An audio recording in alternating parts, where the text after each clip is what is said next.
na yung pinakadulo. Ayan, naka-reserve na yung rebar cage na to. Ito na yung Summoner Street. Ayan, 1 na drill na. Pag tirik na lang 40, 41, dalawa yun nandito. 41, tapos dalawa din yun nandito. 42, 43, bali 43 lahat yung mga rebar cage na dito sa West Avenue. Nimulan ko to, walang naniniwala sa paligid ko. Ano? Happy Friday morning mga kasikap. Welcome po sa panibago na naman nating update dito sa SM North EDSA. Ito yung concourse mula dito sa SM North EDSA patungo dito sa kanan sa Emerson Building. Ito yung Safecore. So ito naman yung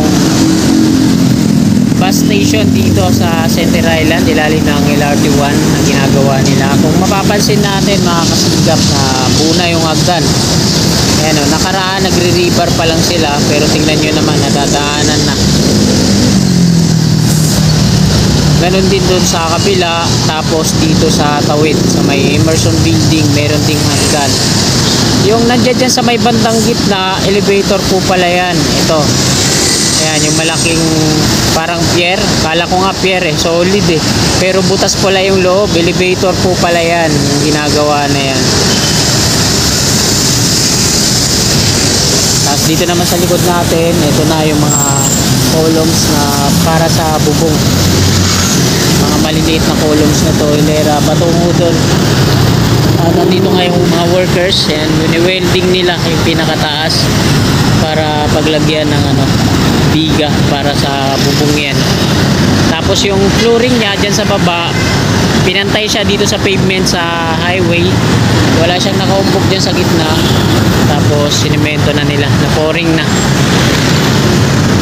Araw po ngayon ng Biyernes, ika-13 ng Disyembre taong 2024 at ika-8 na ng umaga. Patungo na ako ngayon sa aking trabaho sa Campo Aguinaldo.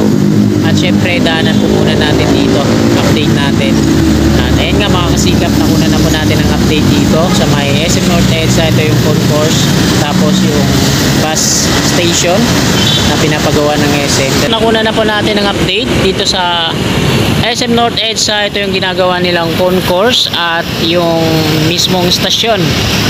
Ayan, yung bus station dito sa harapan mismo, pinagigitna ng Safecore at SM North EDSA. Dadako na tayo dun sa may West Avenue at doon naman tayo kukuha ng update sa MRT7 Elevated Turnback Guideway. So tara, let's go! Shoutout po sa lahat ng mga kababayan natin sa Luzon, Visayas at Mindanao, at maging sa mga kababayan natin dyan sa abroad, mga naninirahan na dyan, mga immigrants at yung mga OFW po natin. Magandang umaga po sa ating lahat. Ito po ngayon na status dito sa Metro Manila, Pilipinas. So shout out, ingat-ingat po kayo lagi dyan. West Avenue na po tayo. So dito sa may una hanggang doon sa tuktok, meron nang naka-install na mga net at sasakluban na nga nila ng round concrete form yan. Hindi nadadaanan sa kabila, okupado. So dito yun, lumalabas. So ilan na ba yung mga nakumutan nila ng net dito sa part na to? Sa kaliwa, 3.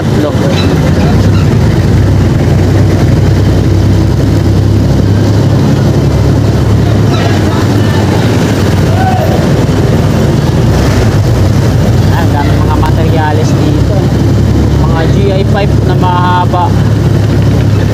Ito yung pinapatayo patungo dun sa pinakatuktok.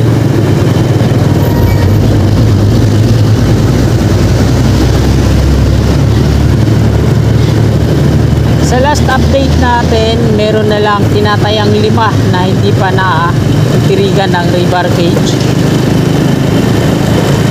Ang gagawin naman natin mula dun sa pinakadulo ay bibilangin natin kung ilan bang rebar cage lahat hanggang dun sa may SM North EDSA, sa may southbound pala ng EDSA. Sorry.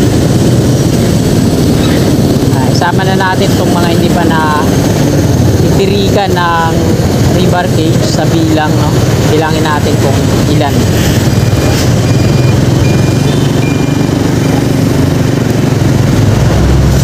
Mag-start tayo dito sa pinakadulo sa may Examiner Street. Ayan, heavy traffic na dito.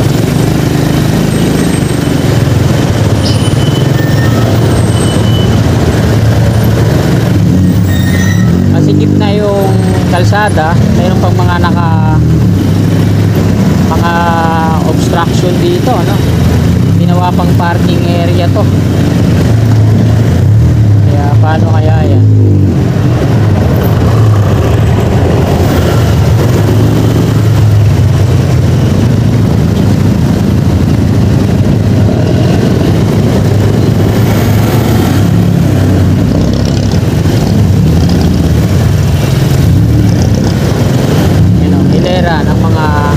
Nagpapasikip pa lalo dito sa West Avenue. Ito yung mga nakaparking na mga pribadong kotse, sakyan.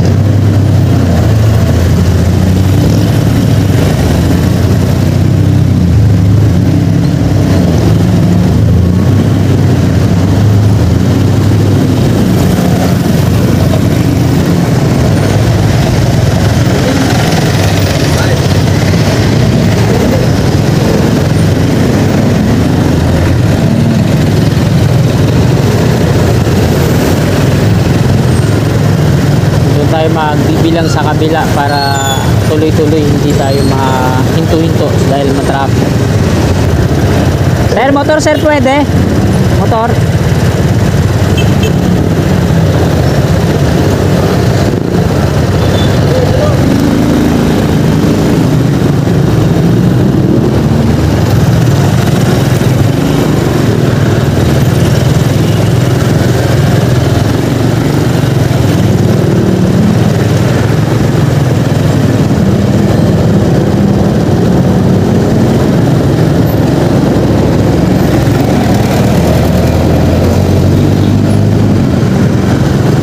Tayo sa dulo mga kasikap, Examiner Street.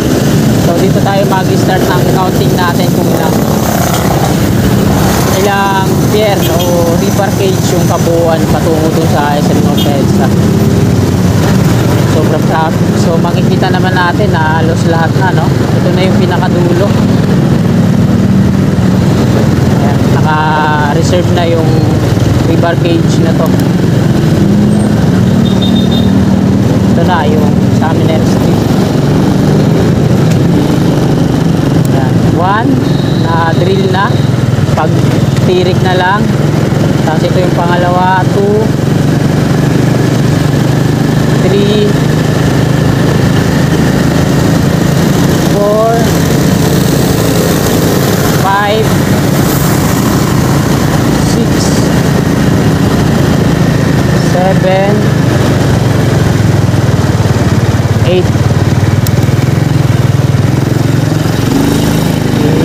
tapos 9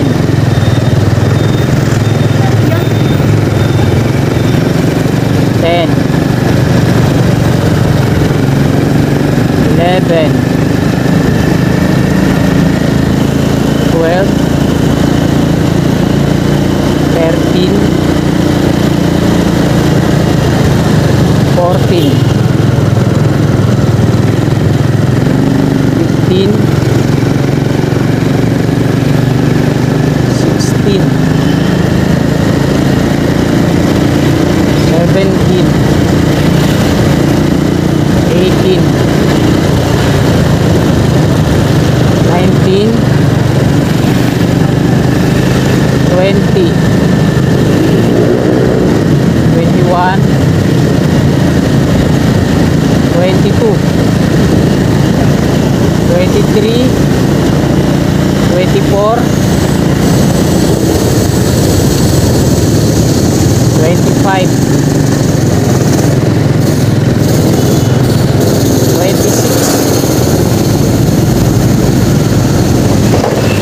27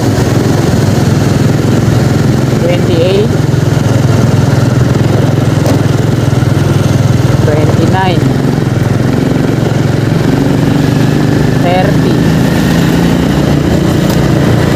31, 32, 33, 34, 35, 36, 37, 38, 39, 40, 41, dalawa yun nandito, 41, tapos dalawa din yun nandito, 42, 43, bali 43 lahat yung mga free parkage na dito sa West Avenue, no? Ito yung turn back guideway maliban nandun yung dalawa nandun na sasalo sa kabila pang 45 kasi dalawa 44, 45. Dito naman sa Unified Grand Central Station, bali pag nag-operational na yung LRT1, ito yung magiging unang station niya dito sa North EDSA. At ito nga, nagtayo na sila dito ng mga steel pole. Ito, ayan yung pedestal niya, nilagyan na nila dito. So tingnan natin kung anong gagawin dito. Ayan, hilera patungo doon yung mga steel pole na yan. Dreamworld North EDSA Reservation, hindi pala yun. Dito naman sa ilalim, andyan yung mga workers.